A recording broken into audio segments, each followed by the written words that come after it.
नमस्कार. सध्याच्या वर्तमान परिस्थितीमध्ये ज्यावेळेस आपण कापूस पिकाची पाहणी करावयास जातो त्यावेळेस आपल्या निदर्शनास असं येतं की सध्या तरी कापूस पिकावरती हिरवा तुडतुडा आणि पांढरी माशी ह्या किडीचा मोठ्या प्रमाणावर प्रादुर्भाव झालेला आपल्याला पाहावयास मिळते. आणि मग ह्या हिरव्या तुडतुड्याच्या आणि पांढऱ्या माशीच्या नियंत्रणासाठी आपल्याला काय उपाययोजना करायची आहे, कुठल्या कीटकनाशकाची फवारणी करायची आहे, ह्या हेतून ह्या उद्देशाने आपण आजचा व्हिडिओ बनवत आहोत.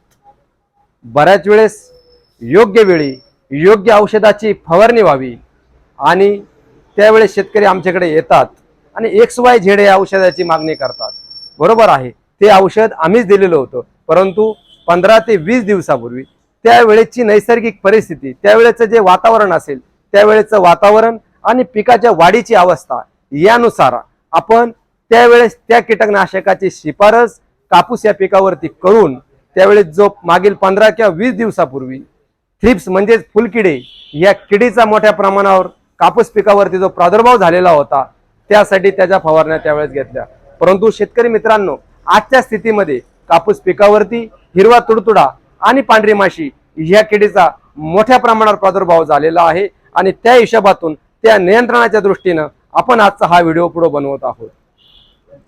बघितलं तर 31 ऑगस्ट म्हणजे पूर्व नक्षत्र ज्यावेळेस 31 ऑगस्ट ते 13 सप्टेंबरच्या दरम्यान सुरू झालं त्यावेळेस कापूस या पिकावरती थ्रिप्स म्हणजेच फुलकिडे याचा मोठ्या प्रमाणावर प्रादुर्भाव झालेला होता आणि आपण त्यावेळेस थ्रिप्सच्या नियंत्रणासाठी ज्या ज्या कीटकनाशकाची शिफारस आहे ती कीटकनाशक त्यावेळेस कापूस पिकावरती फवारण्याची शिफारस केलेली होती आणि आमच्या सर्व शेतकरी बांधवांनी त्यावेळेस त्या कीटकनाशकाची फवारणी करून फुलकिडे म्हणजे थ्रिप्स या किडीवरती यशस्वी नियंत्रण मिळवलं. त्याच्यानंतर 13 सप्टेंबर नंतर उत्तरा या नक्षत्राला सुरुवात झाली आणि उत्तरा नक्षत्राचा जो पाऊस असतो तो सर्व पिकांसाठी एक नवसंजीवनी आणि एक नवचेतना घेऊन येत असतो आणि तो पाऊस सुदैवाने आपल्याकडे पडला आणि ज्या पिकाच्या वाढी थांबलेल्या होत्या, ज्या पिकावरती रोग आणि किडीचा प्रादुर्भाव झालेला होता, रोग आणि किडीच्या प्रादुर्भावावर सुद्धा त्यावेळेस आपल्याला नियंत्रण या उत्तरा नक्षत्रातल्या पावसामुळे मिळालं. तसेच पिकाला नवीन शेंडे निघले, फुलाचं आणि फळाचं प्रमाण वाढणे ही सुद्धा लक्षणं, तसे जोमदार वाढ होणे ही लक्षणं सध्या आपल्याला पाहावयास मिळत आहे. त्याच्यानंतर 17 सप्टेंबर नंतर हस्त या नक्षत्राला सुरुवात झालेली आहे आणि काल सुद्धा वरुण राजा हस्त या नक्षत्रात सुद्धा जोरदार बरसलेला आहे. आणि मग अशा परिस्थितीमध्ये आत्ताच्या कापूस पिकावरती जो हिरवा तुडतुडा आणि पांढरी माशी ही जी कीड दिसत आहे याच्या नियंत्रणासाठी आपल्याला कुठल्या फवारण्या घ्यायच्या आहे, किडीची ओळख करायची आहे आणि ओळख झालेली ती जी कीड आहे कशा पद्धतीने पिकाचं नुकसान करते यावर चर्चा करून होणारं नुकसान आपल्याला थांबवायचं आहे. हिरवा तुडतुडा ही कीड पानाच्या मागच्या बाजूने वाढते, पानाच्या खालच्या बाजूने मागच्या बाजूने पाचरीच्या आकाराचा पोपटी हिरवा रंग असणारी ही कीड हिची बाल्यावस्थेत जर असेल तर तिरकी चालते. प्रौढ ही कीड उडते, हिला पंख असतात, तर बाल्यावस्थेतल्या किडीला पंख नसतात. परिणामी प्रौढ किडीपेक्षा बाल्यावस्थेतील तुडतुडे ही कीड मोठ्या प्रमाणात नुकसान करते. आणि मग ही तुडतुडे ही जी कीड आहे पानाच्या खालच्या बाजूला ज्या पानाच्या रसवाहिन्या किंवा पेशी भिंतिका असतात त्यातून मोठ्या प्रमाणात अन्नद्रव्याचं शोषण करतात. परिणामी पानाच्या टोकाकडे, पानाच्या कडेला अपुऱ्या अन्नद्रव्याचा पुरवठा होतो. परिणामी पान सुरुवातीला पिवळं दिसते, तदनंतरही आपण जर त्या किडीवरती नियंत्रण मिळवलं नाही तर ते पान तपकिरी लाल रंगाचं होतं आणि मग त्याला आपण लाल्या असं संबोधतो. एवढं करूनही जर प्रादुर्भाव जास्त झाला आणि आपल्याकडून त्या किडीवरती योग्य कीटकनाशकाची फवारणी जर झाली नाही तर हिरवे तुडतुडे याच्या जादा प्रादुर्भावामुळे पान लाल होतात, तपकिरी रंगाचे होतात, वाळतात आणि गळून पडतात आणि मग पानातील हरितद्रव्य सर्व त्या किडीनं सक केल्यामुळे, त्या किडीनं चाटल्यामुळे परिणामी त्या फुलाकडे अन्नद्रव्याचं वहन कमी होतं आणि मग फुलगळ होणे तसेच कैरीची गळ होणे ही लक्षणं आपणास दिसतात आणि मोठ्या प्रमाणात उत्पादनामध्ये घट होण्याची शक्यता किंवा घट झालेली आपणास पाहावयास मिळते.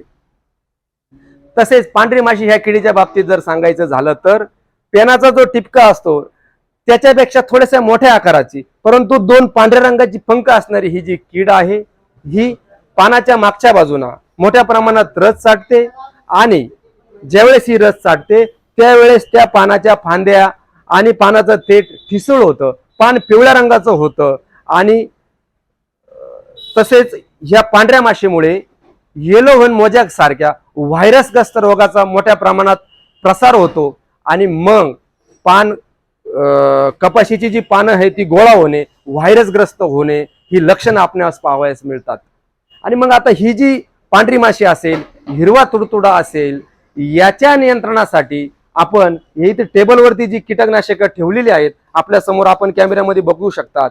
या चारींपैकी कुठल्याही एका कीटकनाशकाची जे दिलेलं आहे हे असेल समोरचं किंवा हे चारींपैकी कुठलाही एक फॉर्म्युला आपण वापरून पांढरी माशी आणि हिरवा तुडतुडा ह्या किडीवरती नियंत्रण मिळू शकतो. पहिले प्रथम आपण सुरुवात करूया उलाला क्युराक्रॉन या कीटकनाशकांपासून. हिरवा तुडतुडा आणि पांढरी माशी हिची जी बाल्यावस्था असते, या बाल्यावस्थेत जर आपल्याला फवारणी घ्यायची असेल तर आपण उलाला हे कीटकनाशक 200 लिटर पाण्यासाठी 80 ग्रॅम, क्युराक्रॉन हे कीटकनाशक 200 लिटर पाण्यासाठी 250 ते 300 ml याची एकत्रित फवारणी घेऊन त्याच्या जोडीला अमिनो ऍसिड 80% श्रीमंत का ज्याबरोबर आपल्याला अमिनो ऍसिड, फुलविक आणि सीविड हे कंटेंट तिन्ही एकत्र मिळतात. परिणामी याचे फार चांगले रिझल्ट हिरवा तुडतुडा आणि पांढरी माशी याच्यावर नियंत्रण मिळून कपाशीची पातेगळ असेल, कैरीची फुगवण असेल या गोष्टी आपल्याला या ठिकाणी पाहावयास मिळतात. तसेच सध्या मोठ्या प्रमाणात बाजारात ज्या एका जैविक कीटकनाशकाची पांढऱ्या माशीच्या नियंत्रणासाठी आणि हिरव्या तुडतुड्याच्या नियंत्रणासाठी चर्चा सुरू आहे ते म्हणजे रुद्रा. अतिशय प्रभावी नियंत्रणासाठी अत्यंत उपयोगी जे कीटकनाशक आहे रुद्रा, याचं प्रमाण 200 लिटर पाण्यासाठी 400 ml आणि त्याच्या जोडीला सरेंडर 200 लिटर पाण्यासाठी 300 ml आणि ICLचं 8-16-39 हे विद्राव्य खत. ज्यावेळेस हिरवा तुडतुडा आणि पांढरी माशी पानातून मोठ्या प्रमाणात रस चाटते आणि मग हे तयार झालेलं हरितद्रव्य कैरीच्या किंवा फळाच्या विकासासाठी कमी पडतं आणि मग अपुऱ्या अन्नद्रव्यामुळे जे फुलगळ आणि पातेगळ होते. आणि मग जर आपण फवारणीमधून आपण लिक्विड फर्टिलायझर म्हणजे विद्राव्य खताचा जर पुरवठा कीटकनाशकाबरोबरती जर दिला तर निश्चितच आपल्याला कैरीची फुगवण असेल, पातेगळ असेल यावरती आपल्याला नियंत्रण मिळवता येऊ शकतं.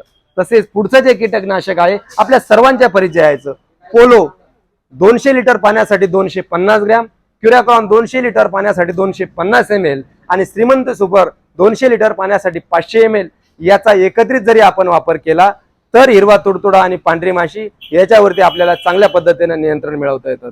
तसेच सध्या बाजारात बऱ्यापैकी प्रचलित असणारं GSPचं SLR 525 हे कीटकनाशक आपल्याला घ्यायचं आहे 200 लिटर पाण्यासाठी 400 ml. त्याच्या सोबतीला घ्यायचं आहे प्रोपेक सुपर 200 लिटर पाण्यासाठी 300 ml आणि ICLचं बुस्टर NPK 8-16-39 हे 200 लिटर पाण्यासाठी 1 किलो याप्रमाणे आपल्याला एकत्रित फवारणी करायची आहे.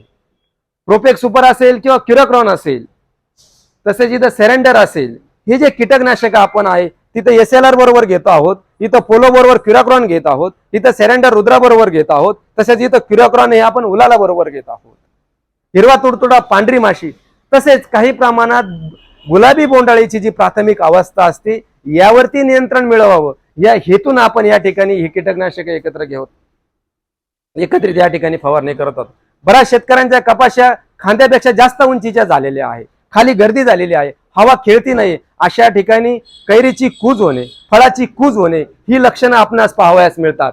त्यावेळेस आपण या कुठल्याही कीटकनाशकाबरोबर 200 लिटर पाण्यासाठी अर्धा किलो साप असेल किंवा 200 लिटर पाण्यासाठी अँट्राकॉल 400 ग्रॅम असेल किंवा M45 200 लिटर पाण्यासाठी अर्धा किलो असेल एकत्रित वापरून फळकूज किंवा कैरीची जी कूज आहे ती सुद्धा आपण थांबवू शकतो. आता हे कीटकनाशक फवारणी करत असताना आपल्याला तसेच आपली फवारणी करणारा जो कामगार असेल याची सुद्धा आपली काळजी घेणं तितकंच गरजेचं आहे. फवारणी करताना कपाशा वाढलेल्या आहे, ऑक्टोबर हीट चालू आहे, ज्यांना दम्याचा त्रास आहे त्यांना फवारणी करताना फार मोठ्या प्रमाणात त्रास होऊ शकतो. मास्क वापरावं, डोळ्याला गॉगल वापरावा. फवारणी करताना फवारणीचा जो पोशाख असेल प्लास्टिक आच्छादनाचा ते कपडे आपण परिधान करावे. वाऱ्याच्या विरुद्ध दिशेने आपण फवारणी करू नये. फवारणी करत असताना कुठलंही व्यसन असेल, धूम्रपान असेल, तंबाखू खाणे किंवा एखाद्या दारू पिलेल्या फवारणी करणाऱ्या कामगाराकडून आपण फवारणी करून घेऊ नये. ऑक्टोबर हीटमुळे दमट वातावरण असल्यामुळे जीवितहानी होण्याची तसेच विषबाधा होण्याची दाट शक्यता आहे. नवे तर अशी लक्षणं आपल्याला दरवर्षी पाहावयास मिळतात. तेव्हा ही आपल्या सर्वांची एकत्रित जबाबदारी आहे. फवारणी करताना फवारणी करणाऱ्या कामगाराची तसेच आपण स्वतः जर फवारणी करणार असेल तर आपल्या आरोग्याची काळजी तसेच विषबाधा होऊ नये म्हणून घेवायचे सावधगिरीचे जे उपाय आहे हे सर्व आपल्याला पाळायचे आहे। याच्या नंतरचा जो व्हिडिओ आपण बनवणार आहोत तो जो व्हिडिओ आहे तो आपण बनवणार आहोत गुलाबी बोंडअळीच्या बाबतीत। आणि हे सर्व करत असताना आपण थोडस नक्षत्राच्या बाबतीत माहिती घेऊया। 31 ऑगस्ट रोजी पूर्वा या नक्षत्राला सुरुवात झालेली होती। मग 31 ऑगस्ट आणि 13 सप्टेंबरच्या दरम्यान पूर्वा नक्षत्रात जो पाऊस आपल्याकडे सगळीकडे झाला याच्यामुळे फुलकिडे म्हणजे थ्रिप्स या किडीचा प्रादुर्भाव मोठ्या प्रमाणात कापूस या पिकावरती झालेला आपल्याला पाहावयास मिळाला। आणि बरेच शेतकरी म्हणताय पूर्वा नक्षत्राचा पाऊस पडण्यापूर्वी पिकं फार हिरवीगार होती आणि पूर्वा नक्षत्राचा पाऊस पडल्यानंतर कपाशी पिकाची पानं लालसर तांबडी झाली। ती तांबडी झाली म्हणजे त्या नक्षत्रामध्ये फुलकिडे म्हणजे थ्रिप्स या किडीचा प्रादुर्भाव मोठ्या प्रमाणात झालेला होता। त्याच्यानंतर त्या नक्षत्रातला जो पाऊस त्या पानावरती पाणी त्या पानावरती पडलं आणि एकाएकी त्या पानाचा जो रंग आहे तो ताडपत्री सारखा पत्रावळी सारखा तांबडा झाला आणि पंती सारखं वरच्या बाजूने सुकलेलं वाकलेलं आपल्याला या ठिकाणी दिसत होतं। तसेच सोयाबीनच्या बाबतीत ही लक्षणं आपल्याला दिसली। खोडमाशी या किडीचा प्रादुर्भाव झालेल्या ज्या सोयाबीन होत्या त्याची वाळलेली शेंडे पूर्व नक्षत्रात पाऊस झालेल्या पावसानंतर आपणास प्रकर्षाने पाहावयास मिळाली। 13 सप्टेंबर नंतर जो पाऊस झाला तो उत्तरा नक्षत्राचा पाऊस झालेला होता। आणि असं म्हणतात की उत्तरा नक्षत्रात झालेला पाऊस हा पिकाला एक प्रकारची नवसंजीवनी नव ऊर्जा देत असतो। ही एक निसर्गाची किमया आहे, ही एक निसर्गाची लीला आहे। आणि मग उत्तरा नक्षत्रातल्या पावसामुळे कपाशी पिकाची जी वाढ थांबली होती ती जोमदार वाढ होताना आपल्याला या ठिकाणी आपण पाहिली। तसेच नवीन फुले नवीन पत्ती याचंही प्रमाण आपल्यास पाहावयास मिळेल। तसेच थ्रिप्स या किडीचं जे नियंत्रण आहे उत्तरा या नक्षत्रात जो पाऊस झाला त्यानंतर थ्रिप्स म्हणजेच फुलकिडे याचा मोठ्या प्रमाणावरती नियंत्रण आपल्याला या ठिकाणी झालेलं पाहावयास मिळतं। आज आपण फिरत असताना थ्रिप्स जवळ दिसत नाही, परंतु या नक्षत्रामध्ये हिरवा तुडतुडा आणि पांढरी माशी या किडीचा फार मोठ्या प्रमाणावर प्रादुर्भाव पाहायला मिळतोय। तसेच 27 सप्टेंबर ते 11 ऑक्टोबरच्या दरम्यान हस्त या नक्षत्राला सुरुवात झालेली आहे। आणि हस्ता हे नक्षत्र सुद्धा वरुणाचा जोरदार काल आपल्याला या ठिकाणी बऱ्याच ठिकाणी पडलेला आहे। तसेच 11 ऑक्टोबर नंतर चित्रा या नक्षत्राला सुरुवात होत आहे। तर मी सर्व शेतकरी बंधूंना सांगू इच्छितो ज्याच्या कापूस पिकाला 30-30, 40-40, 50-50 कैऱ्या तयार झालेल्या आहे त्या कैऱ्याची फुगवण व्हावी, 50-50, 60-60 कैऱ्या पक्क्या व्हाव्या या हिशोबातून या मानसिकतेतून आपण जर या 8-16-39 असेल किंवा श्रीमंत सुपर असेल यासारख्या जर विद्राव्य खत असेल किंवा संजीवक असेल याची जर आपण फवारणी केली तर चित्रा नक्षत्रात जर पाऊस झाला तर मोठ्या प्रमाणात फुलगळ होऊ शकते। या हिशोबाने आपण या नक्षत्रांची सुद्धा माहिती घेतली। योग्य वेळेस योग्य औषधाची फवारणी करून आपलं जे होणारं नुकसान आहे ते थांबवण्याच्या हिशोबाने ती जागरूकता यावी, ती मानसिकता शेतकऱ्यांमध्ये तयार व्हावी या हेतून आपण आपला आजचा व्हिडिओ आपण आज बनवलेला आहे।